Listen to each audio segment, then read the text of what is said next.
Primary শর্ত হচ্ছে নেশাব পরিমাণ সম্পদের মালিক হওয়া, আর এটা হাওলানিল হাউল 1 বছর থাকা। এগুলো হচ্ছে প্রাইমারি শর্ত। আরো 3টা সেকেন্ডারি শর্ত হচ্ছে আল মিলকিয়া, পূর্ণ ওনারশিপ থাকা, আর জিয়াদা, এটা আপনার অতিরিক্ত টাকা এটা হওয়া, আর হচ্ছে আদামুদ্দুয়ুন, ঋণ না থাকা। এই 5টা শর্ত আমি ব্যাখ্যা করলে আপনি বুঝবেন। 1 নম্বর হচ্ছে নিসাব পরিমাণ সম্পদের মালিক হওয়া। আপনি সামান্য কিছু সম্পদের মালিক হইলে এখান থেকে জাকাত দিতে হবে, শরীয়ত কিন্তু এটা বলে নাই। সুবহানাল্লাহ। আপনি জাকাতের নিয়ম শুনলে দেখবেন যে ইসলাম কতটা ব্যালেন্স। একটা থ্রেশহোল্ড আছে, একটা স্ট্যান্ডার্ড আছে, এই মানে গেলে দিবেন। সেটা কত? সেটা গোল্ড আর সিলভার দিয়ে রাসূল ইসলাম দিয়েছেন, কারণ তখন গোল্ড আর সিলভারের কয়েন ছিল, মুদ্রা ছিল।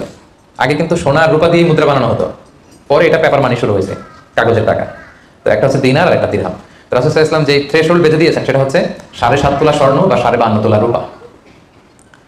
রিপিট, এটা সবাই জানেন আশা করি, যে 7.5 তোলা স্বর্ণ আর 52.5 তোলা রূপা।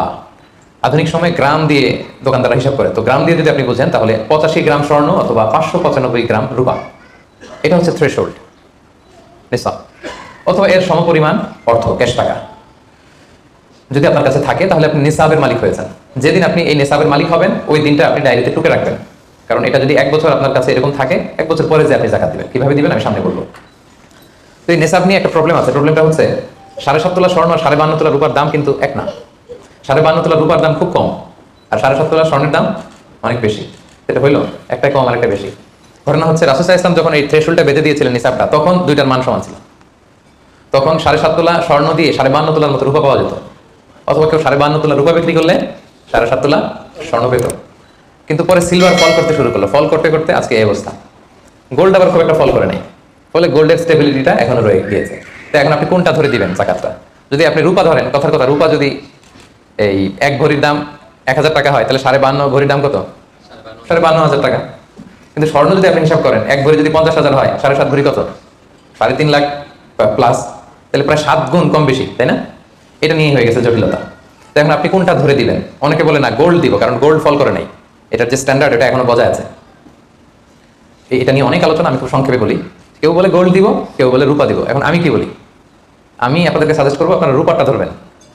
রূপারটা ধরলে কি লাভ হবে জানেন? 2 দিকেই লাভ, আপনারও লাভ, যিনি নিবে আরও লাভ। রূপারটা ধরলে বেশি সংখ্যক লোক জাকাত দান করতে হবে, তাই না? আর বেশি সংখ্যক গরিব লোক টাকা পাবে, কি বলেন?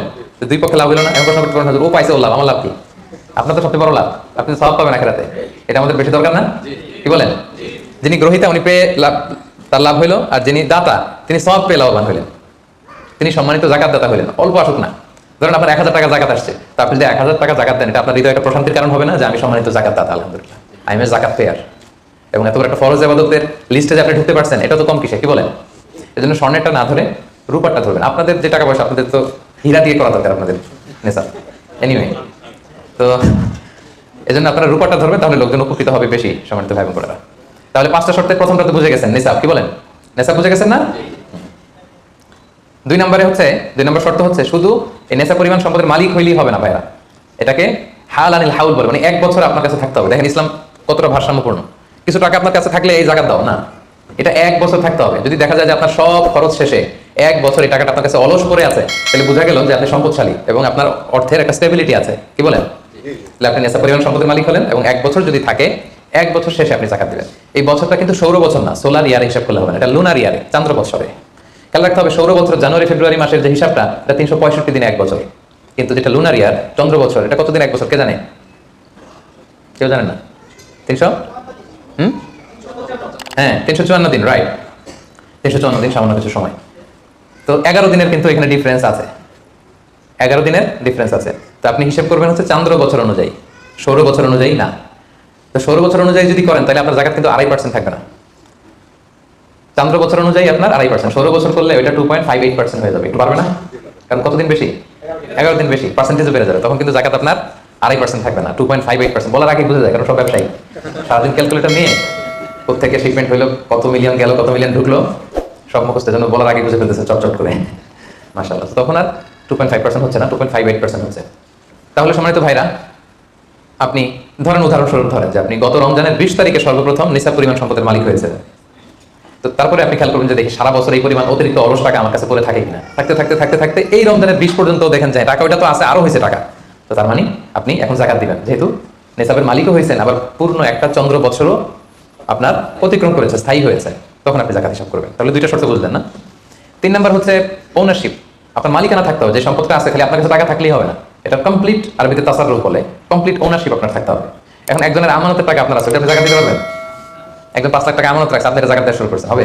সেটা তো উনি জাকাত দিবে, এটা তো আপনার আমানতের টাকা, এই টাকা তো আপনার বুঝাই দিতে হবে। তো আমানতের টাকা কিন্তু কমপ্লিট ওনারশিপ আমার থাকে না, এটা হিসাব আমি করবো না, তো এটা বুঝে গেলেন। 4 নাম্বার হচ্ছে এই টাকা আপনার অতিরিক্ত হইতে হবে, আরবিতে বলে জিয়াদা। দেখেন ইসলাম কত সুন্দর, ইসলাম বলে আপনার নিজের পার্সোনাল এক্সপেন্সিস, আপনার লিভিং কস্ট, আপনার সব ধরনের অ্যাকোমোডেশন, আপনার ট্রান্সপোর্টেশন এক্সপেন্সিস, আপনার মেডিকেল এক্সপেন্সিস, আপনার বাচ্চার স্কুলিং, আপনার ইয়ারলি ট্রিপ যদি থাকে, এন্টারটেইনমেন্ট করেন, বছরে আপনি একবার ফ্যামিলি আউটিং করেন, এই খরচগুলো যত খরচ আপনার হতে পারে, এই সব খরচ শেষেও কিছু টাকা আপনার থেকে যায়, ইসলাম বলে ওইটার উপরে যাকাত দিবা। সুবহানাল্লাহ। জিয়াদা, অতিরিক্ত হওয়া শর্ত। আপনার লাগে, যদি আপনার এই টাকা লাগে তো আপনি ইউজ করবেন। আপনার টাকার ব্যবহারের জন্য সবচেয়ে বেশি হকদার কে? আপনি নিজে। আপনার সব খরচ আলহামদুলিল্লাহ সুন্দরভাবে চলে, এরপরও নিসাব পরিমাণ টাকা বছরব্যাপী যখন আপনার রয়ে গেল, ইসলাম বলে জাস্ট 2.5%। সুবহানাল্লাহ। তাহলে অতিরিক্ত হইতে হবে। সর্বশেষ শর্ত, 5টা শর্তের সর্বশেষ শর্ত হচ্ছে ঋণ থাকতে পারবে না। ঋণ থাকলে ওইটা জাকাত থেকে বাদ যাবে। ধরেন আপনার আছে 5 লক্ষ, কিন্তু আবার ঋণও আছে 5 লক্ষ, কথার কথা, তো এটা তো আপনি আগে ঋণ দিবেন, আপনি জাকাত দিতে পারবেন না, এই কথা কি বুঝতে পারছেন? আচ্ছা, ঋণ ভাই 3 ধরনের। কয় ধরনের? 3 ধরনের। একটা হচ্ছে আপনার একবারে পরিশোধ করতে হবে, এরকম ঋণ থাকে না, যে আমি মুরাদ ভাইয়ের কাছ থেকে 1 লক্ষ টাকা নিলাম, আজকে আমার জাকাতের হিসাব করার ডেট, তো 1-2 মাসের মধ্যে টাকাটা দিতে হবে। তো তখন এই যে 1 লক্ষ টাকা উনি পাবে, এই টাকাটা আমি বাদ দিব আমার অন্যান্য অ্যাসেট থেকে, বাদ দিয়ে যদি দেখি যে না তারপরে জাকাত হয় দিব, না হলে দিব না, কারণ এটা একবারে দিতে হবে। ওনার বলছে যে 1 লক্ষ আমি একবারে দিয়ে দিব আপনাকে 1 মাস পরে, এইভাবে ঋণটা নিয়েছিলাম। তাহলে কিছু কিছু ঋণ আছে একবারে পরিশোধযোগ্য, ওকে, এটা জাকাতের ক্যালকুলেশন থেকে বাদ যাবে। কিভাবে বাদ যাবে আমি ক্যালকুলেশন করে দেখাবো। ঋণের দ্বিতীয় প্রকার হচ্ছে ইনস্টলমেন্টের কিছু ঋণ আছে, কিস্তিতে দেওয়া লাগে। লেটস সে আমি 1 কোটি টাকা দিয়ে একটা গাড়ি কিনেছি, BMW গাড়ি, বা 50 লক্ষ টাকা দিয়ে আমি একটা হুন্ডা গাড়ি কিনেছি, 50 লক্ষ টাকা, তো এটা আমি কিস্তিতে কিনেছি। কিস্তির ঋণ যদি হয় তাহলে আপনি কিন্তু পুরোটা বাদ দিতে পারবেন না, তখন সর্বোচ্চ 12 মাসের কিস্তি বাদ দিতে পারবেন, 12 মান্থসের, তাও এই চন্দ্র মাসের হিসাবে, কারণ জাকাতের হিসাবটা কি 12 মাসের হিসাব, তাই না? এটা একটা ইয়ারলি ক্যালকুলেশন। আপনি পুরোটা যদি একবারে বাদ দেন তাহলে তো আপনার জাকাত দিতে হবে না। কি বলেন?